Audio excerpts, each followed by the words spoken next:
Today we're playing Fantasy Tavern, New World Days. Alright, let's get started. Wow, and you have a wedding in the middle of all that? Wow, she got a great wedding. It's part 5. You heard what she said, young man. Well, why are you looking at me? Ah, she's blushing.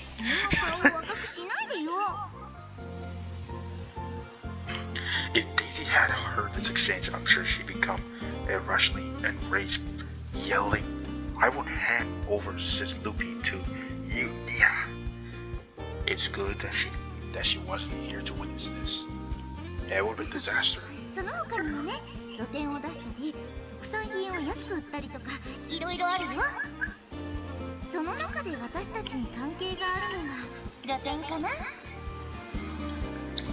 Oh, of course! Will you be joining us as well this year in setting up a stall? At that moment, Lupin shifts her eyes to me. I didn't even let her finish. Is that so? Well, if you decide to join, we'd be overjoyed if you buy your food supplies from us. What's going on? Wait, what's going on? What's going on? I feel like I caught a glimpse of Lupin's expression turning slightly eventually when she was asked if she participated.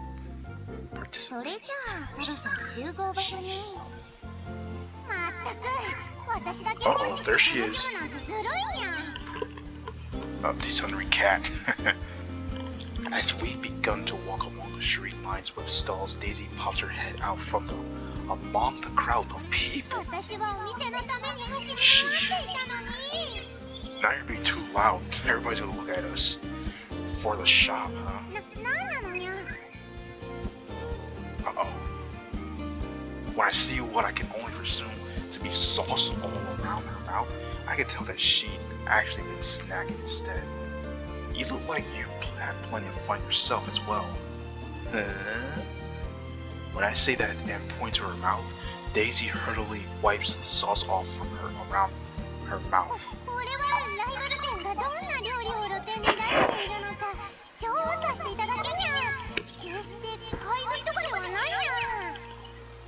Sure, but you mean you were really just snacking on the stall food, right? Look at her now. In an attempt to calm Daisy, who is near hissing at me, eventually I asked Lupin something that had been bothering me.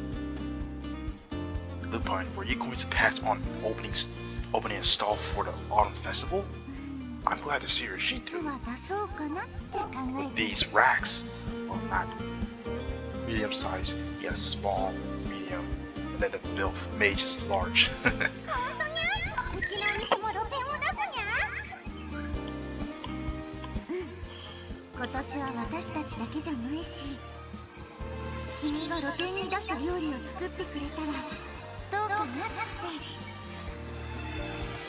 You want me to cook?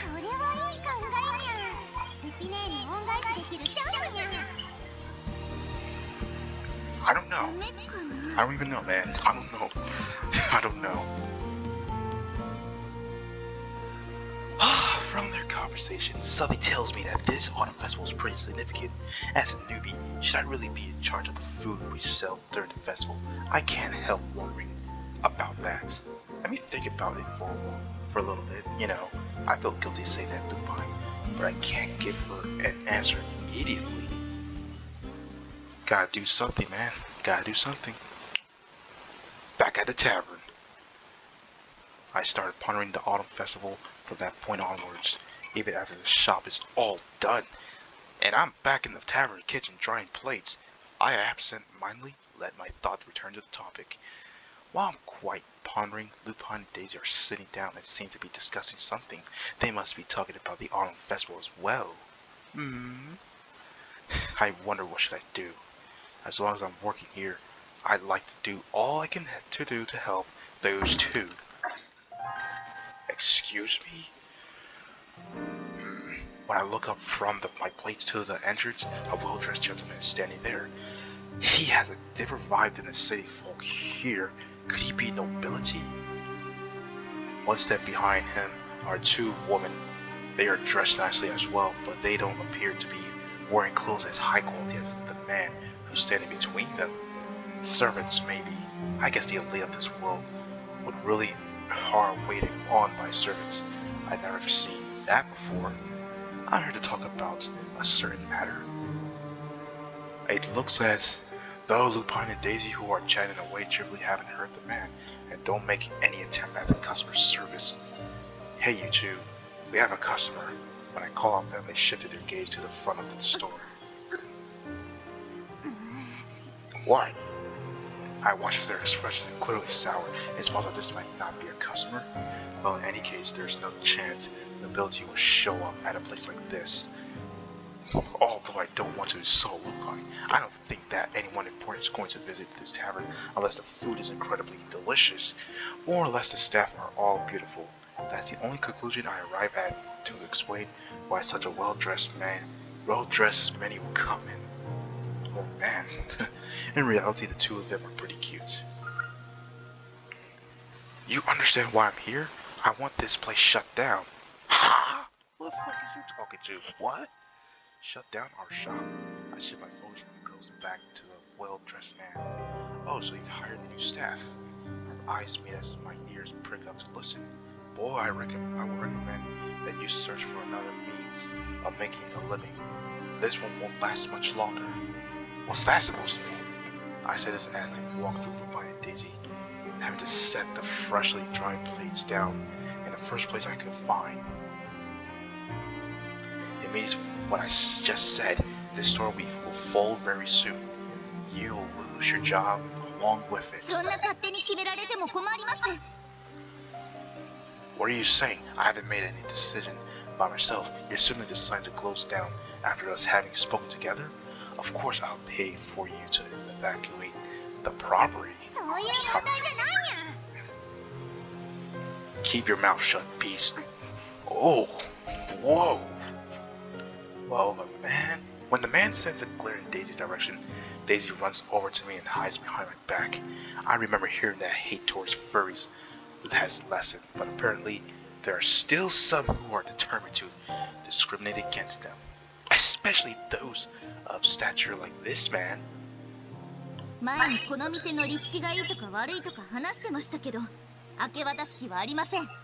Oh, she can stand up to everyone. Think about this logically. If you hand this place to me, then I will be able to open a new one. In addition, the economy around here will improve 10 times what you see now. Or is it a job you want rather than money? In that case, I'll have a job waiting for you once my business has established itself here. I can feel my clothes being tugged at from behind. When I look over my shoulder, I see Daisy looking towards Lupin with uneasy eyes. Daisy. Going by that man's attitude, I doubt he has any intention of allowing Daisy to work for him. For Daisy, Lupin's presence is irreplaceable. I'm sure that Daisy is worried that Lupin might decide to close down and go somewhere far away without her. I don't know what kind of establishment he's planning to set up, but I'm positive it'll be far from the scent, devoid the way he looks, and Lupin is evidence enough of that. He probably doesn't even care about business. He simply wants Lupin all for himself.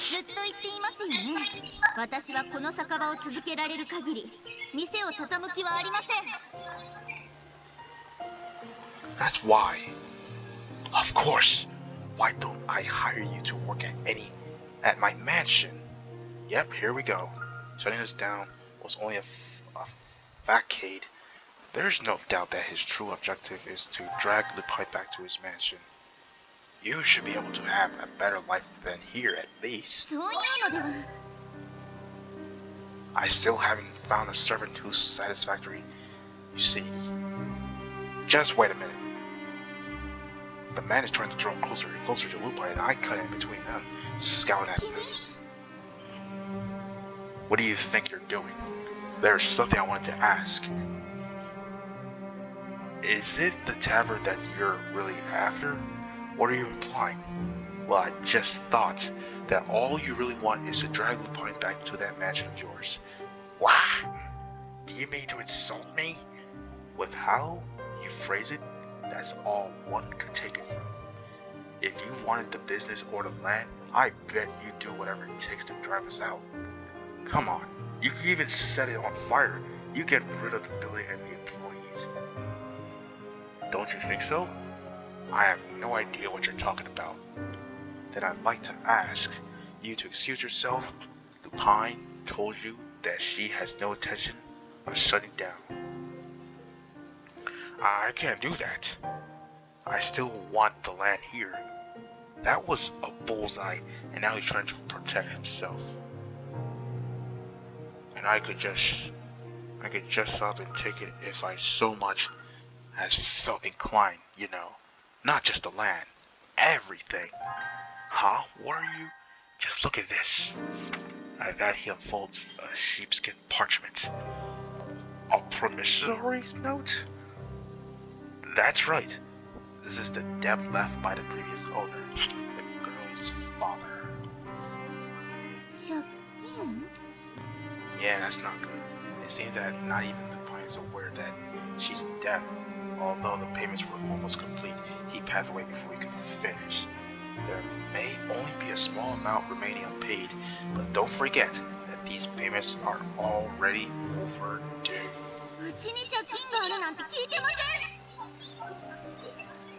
You simply weren't informed of it, is all.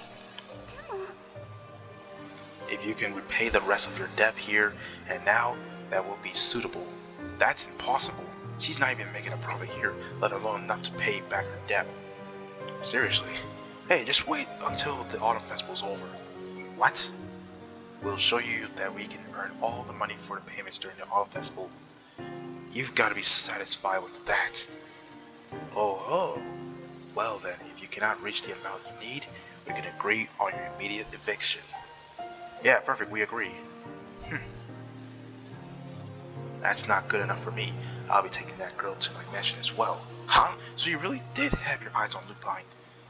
Make no mistakes. I could shut this place down tomorrow, but I'm making a concession for you. Just think of it as interest. You play dirty, don't you? I haven't taken one step out of line. Everything I've done is by the book. The man turns heel and heads outside. Well then, do try your best. With that, the final line, he leaves the tavern behind him. Yeah, that guy is something else. We're gonna prove that we're gonna pay off that debt. Sugimase. Sorry. After the well-dressed man leaves, I bow my head to Lupin in apology. What else can I do? It's just arbitrarily.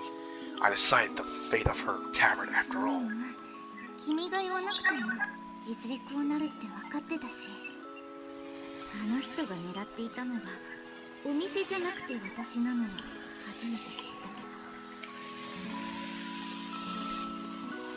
Daisy sighs when she sees the deeply disgusted look on Lupin's face, and then turns to fix her eyes on me.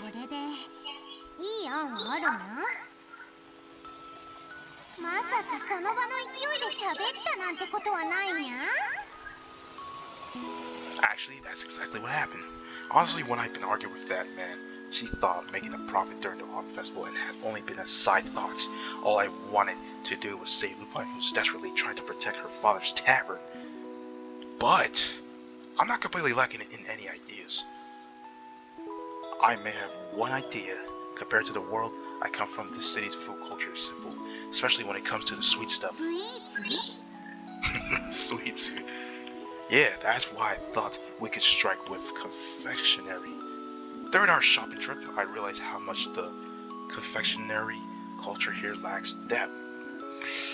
So much so that I wonder about focusing on desserts and the like for a new menu, even then.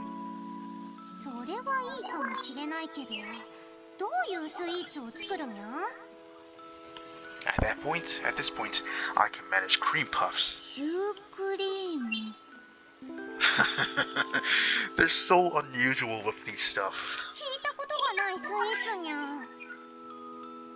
It's easier to just make it than explain what it is. We should have all the ingredients. I'll give it a try. Alright, that should do it. Before me are some smallish cream puffs. I want to fill them with whipped cream, but whipping is a lot of work, so I settle for custard cream.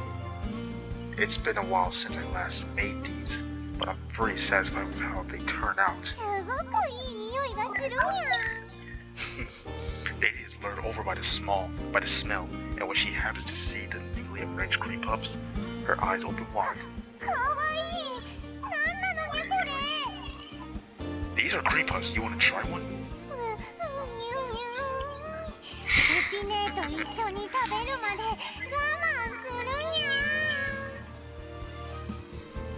Despite saying that, her eyes are still drilling into the cream puffs, her tail whipping back and forth as well.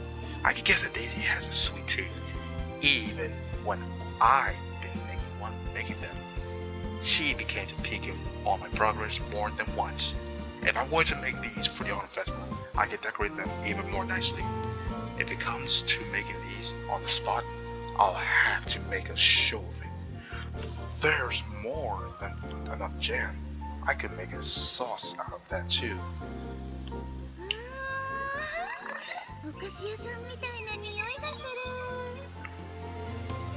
It seems that even Lupin is learned in by the smell. I just finished. Won't you try one?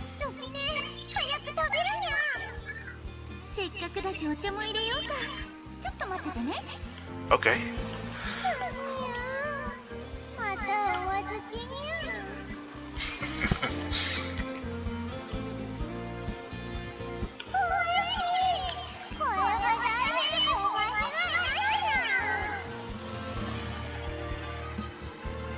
Those are the words that come out of Daisy's mouth after she eats an entire ice cream puff in one bite.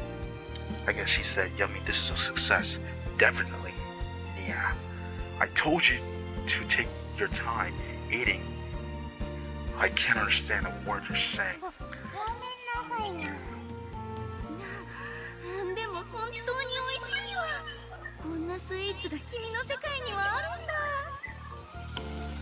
As long as I have the ingredients, I can make other stuff too. One that you pair with alcohol and meals as well.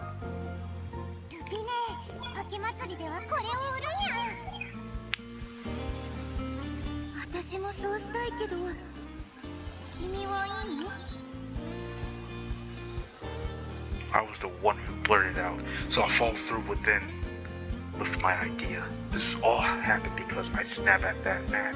After all, it'd be a bad look to carry through on what you said you do. You can thank me later. We still don't know if we'll be able to keep the place yet.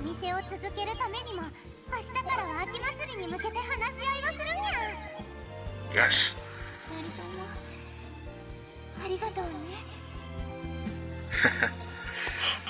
Just both of us. Let's go. We'll show them. Having made the decision to participate in the Autumn Festival, we steadily make progress in our preparations with each passing day. There's a lot to do simply to join the festival. We have to think of what to serve, stock all the necessary supplies, and build a stall and more. Lupin and I are planning out the new menu in the tavern when we hear Daisy's voice coming from the front of the building. The floor, I think. That's heavy. Let me help.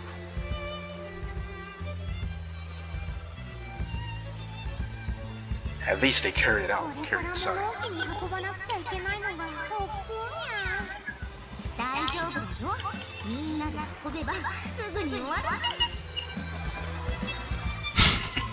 Saying this, Lupin picks up one of the bags filled with flour. Hang on, I have a feeling that this bag weighs like almost 25 kilos. Could it be different in this world? At another one of my party time jobs in my home world, there were times when I had to carry bags like this. I'm not sure if it's a standard practice in the industry, but I'm pretty sure that the max weight of each bag is about 25 kilos. Hey Lupin, you're pretty strong, aren't you?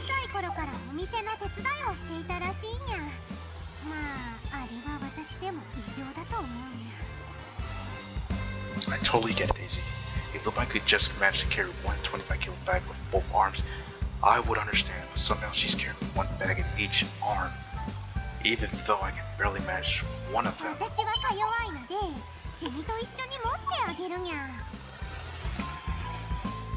I'm pretty skeptical of people who claim that they're weak.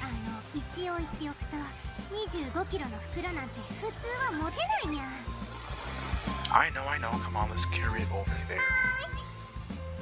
Lifting up the bag of floor together, we follow after Lupin.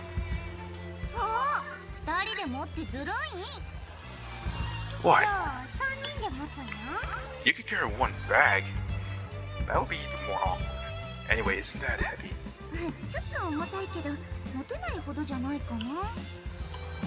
Seriously, in situations like this, aren't furries supposed to be the stronger ones? Although in games and anime, it varies based on race. So how is that Lupin? An average person is so strong. Like, there's no gyms back then. Like, was she lifting rocks? Lupin has the body of an average girl. She's not big boned, nor does she have huge muscular arms. Where in the world is all that power coming from? Stop with the false accusations. I was just wondering where all of that power of hers come from. That's all, sheesh. I like to give Lupin arms a squeeze. I wonder what they feel like when she's straining. Lupin, when you finish carrying that stuff, can I touch you? Oh man. Uh-oh. What? No, that's not. For some reason, Lupin is acting all flustered. Daisy's kicking my shin. Daisy, would you stop kicking me? My shin is killing me. I didn't mean anything weird when I asked if I could touch you. You carried those bags all by yourself, didn't you? I was just wondering what your arm must be like doing all that.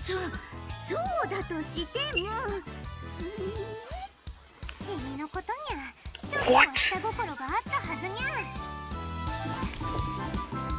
That's ridiculous.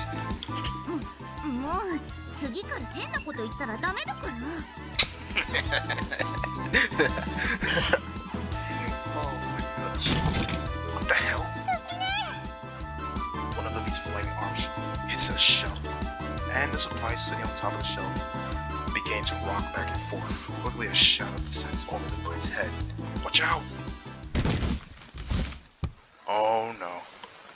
The instantaneous reaction of my body is the right one. Whew. Yeah, this is not good. I ended up jumping on Lupin and knocking her over, but at least nothing falls on her head. Yeah, because that would be bad. And this is the end of today's video, everyone. Thank you everyone for watching this video. Don't forget to like, comment, subscribe.